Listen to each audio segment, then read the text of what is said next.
Ողջույն սիրելի բարեկամներ, այսօր ես ուզում եմ անդրադառնալ ֆրանսիացի փիլիսոփա Ժակ Դերիդայի Բաբելոնյան աշտարակի շուրջ աշխատությանը, որը լույս է տեսել 1985 թվականին։ Ահա այս գրքում է զետեղված այդ գործը։ Ֆրանսերեն այդ վերնագիրը հնչում է որպես Detour de Babel։ Հենց որ մենք լսում ենք Detour բառը, Detour, հա, ցանկացած վարորդի մոտ դա ասոցացվում է շրջանցելու հետ։ Եվ այդ նմանությունը պատահական չէ։ Վերնագրից սկսած Դերիդայի մոտ ամեն ինչ հիմնված է բառախաղի վրա, որովհետև խոսքը լեզվի եւ թարգմանության մասին է։ Մասնավորապես թյուղը ոչ միայն աշտարակ է, այլև շրջանցում, այդ թվում նաև փոխաբերական իմաստով, այսինքն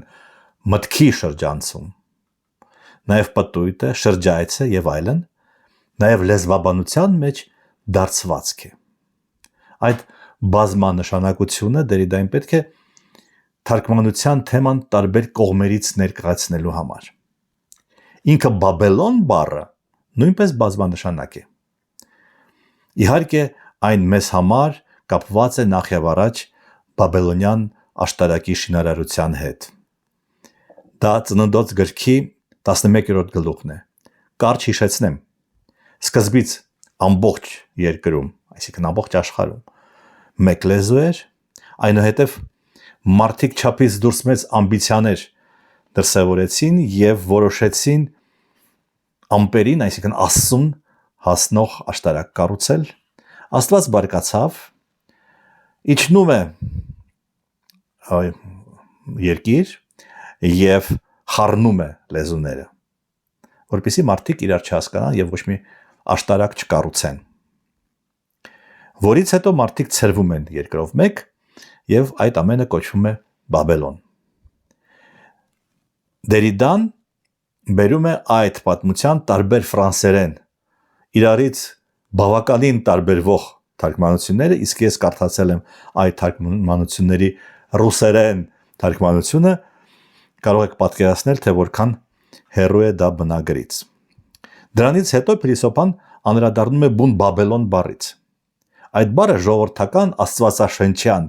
ստուգաբանությամբ եբրայերեն բալալ բառից է, որը նշանակում է խառնաշփոթ, քաոս, երբեմն ասում են բոլոլա, բայց եբրայերենից դարեր առաջ գոյություն ուներ մեկ այլ լեզու, աքքադերեն, եւ ահա այդ լեզվից թարգմանած Բաբ Իլու նշանակում է Աստծո դարպաս։ Ուրեմն, մի կողմից Աստված, մյուս կողմից խառնաշփոթ, մի կողմից հատուկ անուն, որը թարգմանության ենթակա չէ, մենք ասում ենք Լև Տոլստոյ, չենք ասում Առյուծ Հաստյան։ Իսկ հետագա շարադրանքում մենք կտեսնենք, որ Դերիդան փորձում է ապացուցել, որ ամեն ինչ ի վերջո հատուկ անուն է։ Բայց մյուս կողմից հասարակ անուն է, որ պետք է թարգմանել, բայց պարզ չէ թե ինչպես։ Եվ այստեղ Դերիդան գալիս է իմաստների փոխանցման, translation-ի, übersetzung-ի խնդրին։ Դա մեզ հայերիս համար շատ կարևոր թեմա է, այնքան կարևորը, որ մենք, ինչպես գիտեք, աշնանը ամեն աշուն նշում ենք թարգմանչած տոնը, փառաբանելով մեր վարդապետերին։ Դերիդան գրում է, որ ամենահատկանշականը ցուցիչ է, այսպես ասած, հոգևոր տեքստերն են եւ հոգևոր տեքստերի եւ պոեզիայի թարգմանությունն է, որովհետեւ այդ տեքստերի բնագրերը ավելի շատ, քան մնացած դեպքերում թարգմանչի առաջ պահանջներ են դնում։ Դա որոշակի իմաստով պարտք է, որը պետք է վերադարձնել, պարտականություն է թարգմանչի կողմից։ Յուրաքանչյուր թարգմանություն պայմանագիր է, գրում է Դերիդան, որը կնքում է բնագրի ողջ կամ մահացած հեղինակը կամ հեղինակները թարգմանչի հետ։ Հիմա հարց. կարող է պատահել, որ թարգմանիչը հատկապես այս սակրալ տեքստերի պարագայում ներդնում է իր անձը եւ իր հետ կապված բազմաթիվ այլ բաներ, այն չափով, որ ստացվում է բոլորովին այլ տեքստ։ Դերիդայի պատասխանը միանշանակ դրական է։ Եվ իսկապես, թեկուզ վերցնենք մեր թիվ 1 վարդապետին, կարող էր պատահել, որ Մեսրոպ Մաշտոցը Սուրբ Գիրքը թարգմանելիս չներդներ այդ տեքստի մեջ իր ապրումները, մեր ազգի առաջ այն ժամանակ ծառացած խնդիրները, մեր մշակույթի ավանդույթները։ Բնականաբար չէր կարող պատահել, որ այդ ամենը Մեսրոպ Մաշտոցի կողմից չլիներ։ Իսկ այդ դեպքում ո՞րն է թարգմանության չափանիշը կամ առաջադրանքը։ Մինչև այս հարցին պատասխանելը փակագծերում նշենք, որ լեզվի բնագրի պարտադրողական պարտք պահանջելու բնույթը Դերիդան կապում է յուրահատուկ իմպերիալիզմի հետ։ Թերևս նույն օրինակով կարող ենք տեսնել, որ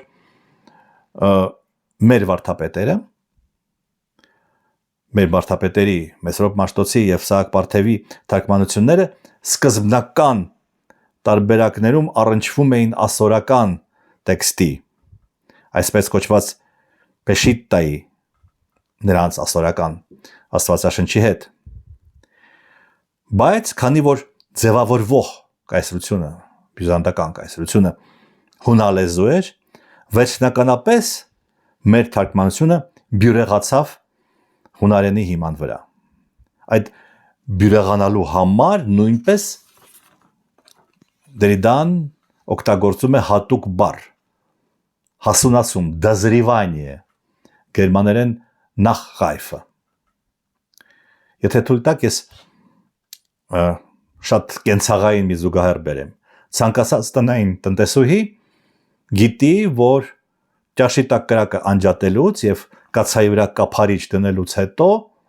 մեջի մթերքը դեռ շարունակում է էփվել։ Դրա նման թարգմանությունը, եթե նույնիսկ տեխնիկապես ավարտված է, հասունացումը այդ թարգմանության կարող է շարունակվել շատ երկար, կարող է դարեր շարունակվել, մանավանդ եթե խոսքը կրկնենք սրբազան տեքստերի մասին է։ Հիմա ինչու է ֆրանսիացի փիլիսոփան օգտագործում գերմաներեն բառեր իր այս էսեյում, որովհետև նա վկայակոչում է 20-րդ դարի առաջին կեսի գերմանացի գրականագետ Վալտեր Բենյամինի աշխատությունները։ Մեկը գրված է 1916 թվականին եւ կոչվում է լեզվի մասին ընդհանրապես եւ մարդկային լեզվի։ Իսկ երկրորդի վերնագիրը թարգմանչի խնդրի մասին, այսինքն Aufgabe, հենց այդ առաջադրանքը, այդ պարտավորությունը, այդ առաքելությունը, եթե ուզում եք։ Դա գրվել է 1921 թվականին եւ հրապարակվել է որպես Շարլ Բոդլերի գերմաներեն թարգմանությունների նախաբան։ Այս գրքում կեսը նվիրված է այսինքն կեսը հենց Բենյամինի տեքստն է։ Գերմանացի գրականագետը դարձյալ խոսում է օրիգինալի եւ թարգմանության առնչությունների մասին եւ խոսում է փոխաբերությունների լեզվով։ Առաջին երկրաչափական փոխաբերությունը կարծես թե լավատեսություն չի ներշնչում։ Ասում է օրիգինալը շրջան է, իսկ թարգմանությունը շոշափող գիծ, որը մի պահ կպնում է, դիպչում է այդ շրջանին եւ հետո գնում է դեպի անվերջություն։ Բենյամինի երկրորդ փոխաբերությունը որոշակի հույսեր է ներշնչում։ Պատկերացրեք, ասում է, մի կավե աման, որը կոտրվել է հարյուրավոր կտորների, բայց դուք այնուամենայնիվ որոշակի հատկանիշներից գուշակում եք, հասկանում եք, որ դրանք միևնույն ամանի տարբեր կտորներ են։ Այսինքն տվյալ դեպքում ինչ որ մի մեծ լեզվի գրականագետը հանգում է այսպես կոչված մաքուր լեզվի գաղափարին։ Այն լեզվի, որը եթե վերադառնանք աստվածաշնչյան փոխաբերություններին, գոյություն ուներ մինչև այն պահը, երբ Աստված բոլոր լեզուները խառնեց։ Ահա թե ինչին ըստ աստվածաշնչի բաբելոնյան պատմության ոգու եւ ըստ Վալտեր Բենյամինի միստիցիզմի պետք է ձգտի, ինչ Aufgabe, ինչ առաջադրանք պետք է կատարի թարգմանիչը։ Այսինքն ձգտի դեպի մաքուր լեզուն, որքան հնարավոր է։ Ի տարբերություն նրանց, Այսինքն ի տարբերություն Աստվածաշնչի եւ Բենյամինի Դերիդան, որը փիլիսոփայության մեջ դեկոնստրուկտիվիզմի, այսինքն ավանդական մոտեցումների կազմաքանդման կողմնակից էր, այս առումով ավելի հոռետես է ֆրանսիացի փիլիսոփան։ Նրա այս աշխատության հիմնական գաղափարն է Բաբելոնը ոչ թե ինչ-որ պայթյուն էր, որը խառնեց միասնականությունը, այդ միասնականությունը ընդհանրապես չկար։ Դա ցանկացած, այսինքն Բաբելոնը ցանկացած լեզվի գոյության պայման է։ Հետևաբար ոչ մի միասնական լեզու չկար, որ եղել էր հետո վերացավ, եւ թարգմանությունը ոչ թե երկրորդական է, այլ իմաստը սահմանող գործողություն։ Ինքը լեզվի կառուցվածքը, ցանկացած լեզվի կառուցվածքը ենթադրում է փիլիսոփայական իմաստով թարգմանության անհնարինություն։ Իհարկե տխուր կլիներ, եթե իսկապես այդպես լիներ։